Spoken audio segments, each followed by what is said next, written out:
속마음을 쉽게 드러내지 마라.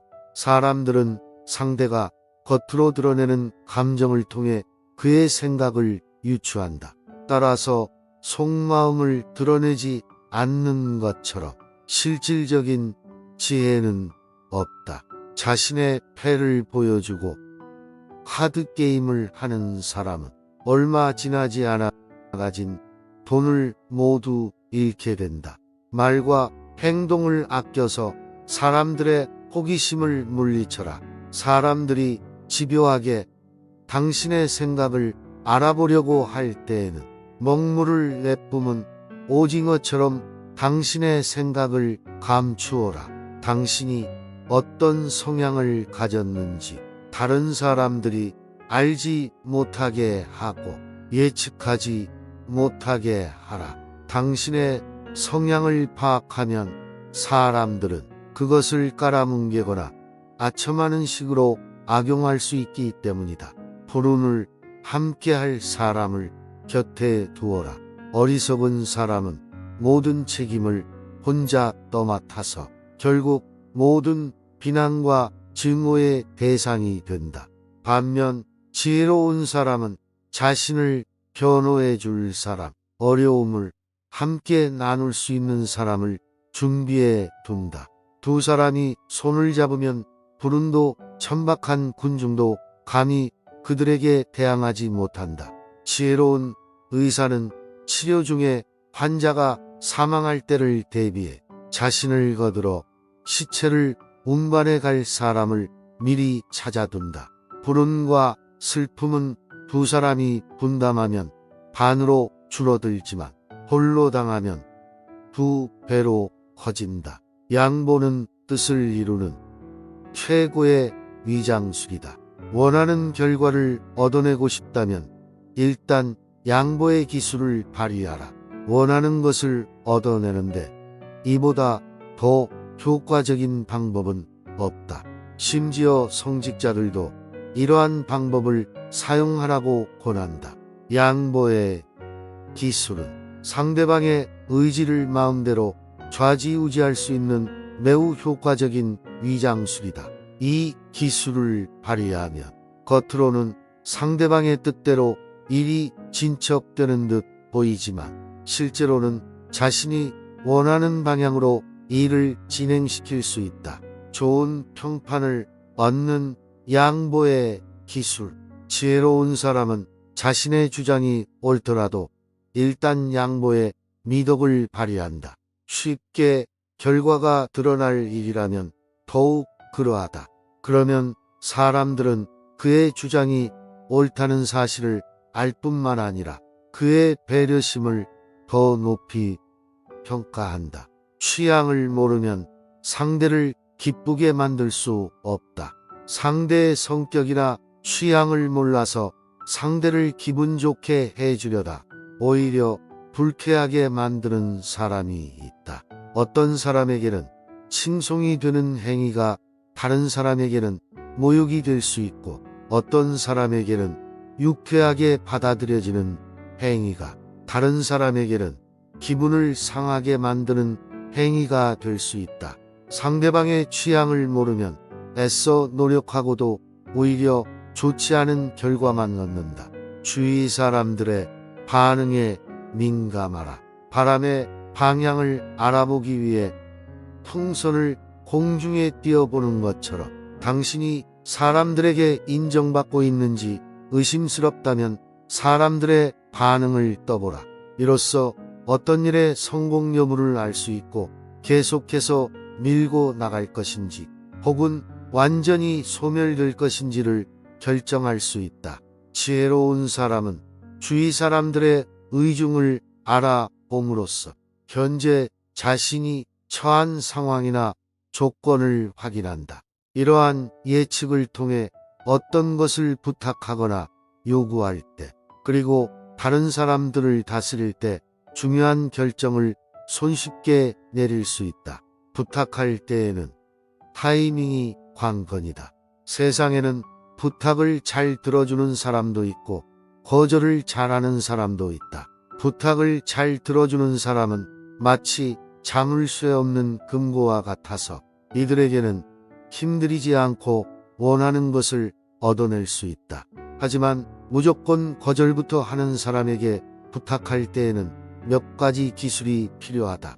먼저 그가 기분이 좋을 때, 식사를 마친 후에 정신이 맑을 때 기습적으로 부탁하는 것이 좋다. 사람은 기분이 좋으면 호의를 베풀게 마련이다. 하지만 다른 사람이 거절당한 직후에 찾아가서 부탁하는 것은 거절을 예약한 것과 다름없다. 또한 그가 슬픈 일을 겪은 다음에도 부탁하지 않는 것이 좋다. 상대가 천박하거나 배은망덕한 사람이 아니라면 그에게 미리 호의를 베푼 후에 부탁하면 승낙을 받기가 훨씬 쉽다. 먼저 베풀고 보상은 나중에 받아라. 지혜로운 사람이 좋은 평판을 얻는 것은 대가 없이 먼저 베풀기 때문이다. 이러한 태도는 두 가지의 이점이 있다. 하나는 상대가 원할 때 즉시 베풀어 줌으로써 당신이 무척 관대한 사람이라는 인상을 줄 수 있다는 것이다. 또 다른 하나는 나중에 베풀면 대가가 되지만 먼저 베풀면 호의가 된다는 것이다. 먼저 베푸는 것은 의무를 호의로 전환시키는 매우 섬세하고 교묘한 방법이다. 당신이 마땅히 상대의 요구를 들어줘야 하는 상황이라면 그가 요구하기 전에 먼저 베풀어라. 그러면 상대는 당신에게 보답하겠다는 마음을 갖게 될 것이다. 그러나 이 기술은 은혜를 아는 사람에게만 사용해야 한다. 배은망덕한 사람은 호의를 받고도 보답할 생각은 하지 않고 오히려 자신도 그에 상응하는 것을 해줘야 한다며 귀찮아하기 때문이다. 지나친 호의는 오히려 짐이 된다. 상대가 갚을 수 있는 만큼만 호의를 베풀고 지나치게 많이 주지 마라.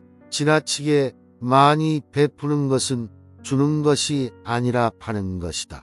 상대에게 은혜를 갚으라고 채근하지도 마라.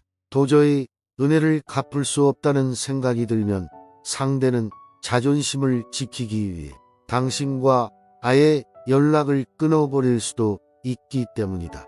반대로 상대와 관계를 끊고 싶다면 지나친 호의를 베풀어서 그의 마음에 과도한 짐을 지어 주어라. 그러면 대부분의 사람은 불평등한 관계가 계속되는 것을 견디지 못하고 당신을 피하게 될 것이다. 시는 자신의 조각상을 만든 조각가를 보고 싶어 하지 않는다. 마찬가지로 은혜를 입은 사람은 은혜를 베푼 사람이 가까이 있는 것을 부담스러워한다. 따라서 한 번에 지나친 호의를 베푸는 것보다 조금씩 그리고 자주 주는 것이 좋은 관계를 오래 유지하는 현명한 태도다. 적당한 침묵으로 신비감을 유지하라. 대부분의 사람은 자기가 이해하는 것은 대단하지 않다고 생각하고 자기가 이해하지 못하는 것은 대단하다고 생각한다. 익숙한 것보다 이국적인 것이 더 비싸고 잘 알지 못하는 것이 과대평가된다. 마찬가지로 사람들은 당신에 대해 신비감을 느낄 때 당신을 더 높이 평가한다. 따라서 좋은 평판을 얻으려면 자신에 대해 지나치게 자세히 설명하지 마라. 당신이 하는 말의 의미를 알아듣되 당신을 비판할 기회를 주지 않을 정도가 적절하다. 대부분의 사람은 자신이 왜 칭찬하는지 이유도 모르면서 잘 알려지지 않은 것이나 신비로운 것을 숭배한다. 경솔하게 믿지 말고 함부로 의심하지 마라. 지혜로운 사람은 오랜 시간을 사귄 뒤에야 비로소 상대방을 믿는다. 세상에는 온갖 사기와 기만 거짓말이 난무한다. 따라서 성급하고 경솔하게 다른 사람을 믿는 사람은 당황스러운 길을 겪게 되고 배신감에 치를 떨게 된다. 하지만 다른 사람이 신뢰를 약속할 때 그의 진심을 섣불리 의심하지 마라. 그를 드러내놓고 거짓말쟁이로 대하거나 거짓말하지 말라고 따지지 마라. 그러면 상대방은 모욕감을 느끼고 심한 상처를 받는다. 나아가 사람들은 상대를 믿지 못하는 당신 자신도 진실과 거리가 멀다고 생각할 것이다. 할 말과 안 할 말을 구분하라. 우리는 어느 누구도 완전히 소유하지 못한다. 혈연이나 우정 같은 가장 친밀한 인간관계뿐만 아니라 직업적으로나 사회적으로 상당한 의무를 떠하는 관계에서도 서로를 완전히 소유하거나 소유될 수는 없다. 완전한 신뢰와 완전한 소유는 다르기 때문이다. 아무리 친한 친구 사이에도 지켜야 할 것이 있고 부모, 자식 간에도 말하지 않아야 할 것이 있다. 어떤 사람에게는 털어놓고 다른 사람에게는 감춰야 할 것이 있고 그 반대의 경우도 있다. 따라서 우리는 어떤 것을 털어놓고 어떤 것을 감출지 그때그때 사람에 따라 구분할 줄 알아야 한다. 이러한 이치를 깨닫지 못하면 어떠한 인간관계도 깊은 신뢰로 이어질 수 없다. 감사합니다. 여러분의 구독과 좋아요는 영상 제작에 많은 힘이 됩니다. 제 이야기를 통해 위로와 희망을 함께 나누는 시간이 되셨기를 바랍니다.